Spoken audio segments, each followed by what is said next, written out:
നിങ്ങൾ ഓർക്കണം, 2008 മുംബൈ കലാപം ഉണ്ടായി, മുംബൈ ഭീകരാക്രമണം ഉണ്ടായി. 2008 മുംബൈ ഭീകരാക്രമണം ഉണ്ടായാൽ ഇപ്പോൾ സോഷ്യൽ മീഡിയയിൽ പ്രചരിക്കുന്ന ഒരു വീഡിയോ ഉണ്ട്. അന്നത്തെ ഗുജറാത്ത് മുഖ്യമന്ത്രിയുടെ പ്രസംഗം. അന്ന് ഗുജറാത്ത് മുഖ്യമന്ത്രിയുടെ പ്രസംഗം എന്തായിരുന്നു? അതിർത്തി മിസ്റ്റർ മൻമോഹൻ സിംഗ് ജി, അതിർത്തി നിങ്ങളുടെ കയ്യിലാണ്, ഇന്ത്യൻ സേന നിങ്ങളുടെ കയ്യിലാണ്, അധികാരം നിങ്ങളുടെ കയ്യിലാണ്. നിങ്ങൾക്ക് എന്തേ പാകിസ്ഥാന്റെ മുന്നിൽ ഇങ്ങനെ മുട്ടുവറക്കുന്നത് എന്നാണ് അന്ന് ഇത് ബോംബെ ഭീകരാക്രമണം നടന്ന് 2ാമത്തെ ദിവസമാണ് ഗുജറാത്ത് മുഖ്യമന്ത്രി നരേന്ദ്രമോദിയുടെ പ്രസംഗം. ഇപ്പോഴും നിങ്ങൾക്ക് പരിശോധിക്കാം.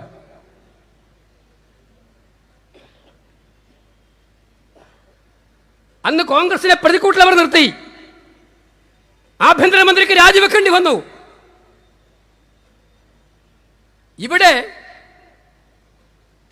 നിങ്ങൾ മനസ്സിലാക്കണം, പഹൽഗാം എന്ന് പറയുന്ന ഇന്ത്യയിലെ ഏറ്റവും സുന്ദരമായ ലോകത്തിലെ ഏറ്റവും സുന്ദരമായ പ്രദേശം. ആരാണ് പറഞ്ഞത് അവരോട്? കശ്മീർ ഭദ്രമാണ്, കാശ്മീർ സുരക്ഷിതമാണ്, കാശ്മീരിലേക്ക് വരൂ, സന്ദർശിക്കൂ, ഇവിടെ ഞങ്ങൾ തീവ്രവാദമെല്ലാം അടിച്ചമർത്തി അടക്കും. ആരാണ് പറഞ്ഞത്? India government. അവരങ്ങ് പോയി.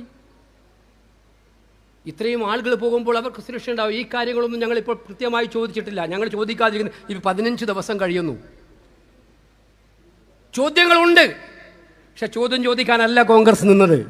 സംഭവം ഉണ്ടായ ഉടൻ തന്നെ അമേരിക്കയിലായിരുന്ന രാഹുൽ ഗാന്ധി ക്യാൻസൽ ചെയ്ത് കശ്മീരിലേക്ക് എത്തി. കോൺഗ്രസിന്റെ പ്രവർത്തക സമിതി 24 മണിക്കൂറിനകം കൂടി പ്രമേയം പാസാക്കി പറഞ്ഞു, ഞങ്ങൾ രാജ്യത്തോടൊപ്പമാണ്. പാകിസ്ഥാനെ ഒരു പാഠം പഠിപ്പിക്കാൻ ഇന്ത്യ രാജ്യത്തോടൊപ്പമാണ്. ഇന്ത്യൻ നാഷണൽ കോൺഗ്രസ്, ഇന്ത്യ മുന്നണിയും പറഞ്ഞു. ക്ലീൻ ചെക്ക് കൊടുത്തു. ക്ലീൻ ചെക്ക് നടപടിയെടുക്കാൻ പറഞ്ഞു. നടപടിയെടുക്കാൻ ആവശ്യപ്പെട്ടു. ഓൾ പാർട്ടി മീറ്റിംഗ് വിളിക്കാൻ പറഞ്ഞു. ഓൾ പാർട്ടി മീറ്റിംഗ് വിളിച്ചു. അവിടെ ഉണ്ടായ കാര്യങ്ങളെല്ലാം ഞാനിപ്പോൾ പുറത്തു പറയുന്നില്ല.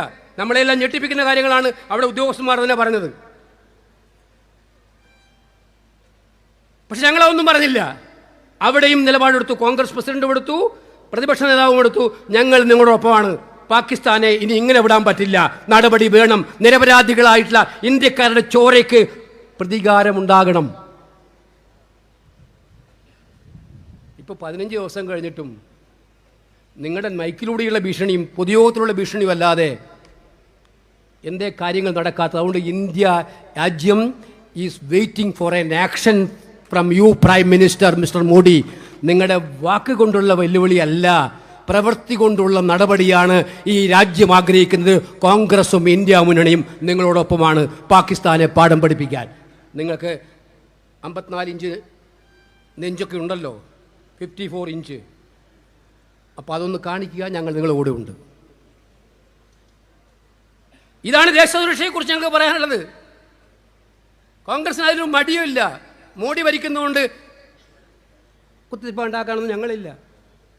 പക്ഷെ ചോദ്യങ്ങൾ ചോദിക്കും. നമ്മൾ ഇതുണ്ടായ സാഹചര്യം ചോദിക്കും. ആ ചോദ്യങ്ങൾ കൃത്യമായി നമ്മുടെ മനസ്സിലുണ്ട്. അതിന് എണ്ണി എണ്ണി മറുപടി പറയേണ്ടി വരും ശ്രീ നരേന്ദ്രമോദി.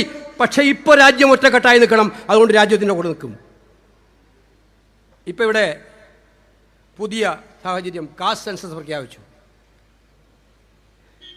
നിങ്ങൾക്ക് ഓർമ്മയുണ്ടാവും, 2024 നരേന്ദ്രമോദിയുടെ ഒരു പത്രസമ്മേളനം.